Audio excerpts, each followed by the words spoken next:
Well, frost has arrived across most of Britain. Okay, up north they've had a little bit of snow, but most of you in the southern parts of the country, which is where I am at the moment, have got just frost on the ground. Now here we've got a lawn. Yeah, it's got, you can see lots of oak leaf on it, which needs picking up.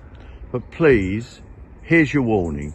Don't walk on the grass when it's got frost on it like this, because what actually happens is that you crush the structure of the grass. The grass will be stiff with frost in it. You break the stem of the grass, and with a big foot, you break a lot of stem, and you break the structure of the grass, which then burns. The frost will burn the grass and you'll get a sort of blackish mark all the way across your lawn. So don't even let the kids play on the lawn at this time. When you've got snow, it's totally different. For those of you farther up the country, snow is a totally different package. Snow laying onto grass will actually insulate it. And in fact, you can play on grass on snow and do less damage than you would if you were actually walking about on frosted ground. So please, it might look nice.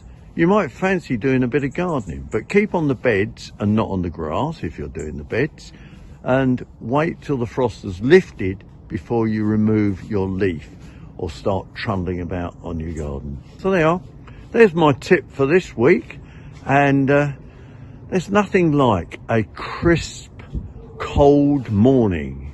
And there's plenty of jobs you can do. Go around the patio, see that there's nothing there. Get those rakes out and rake all that leaf up around the house.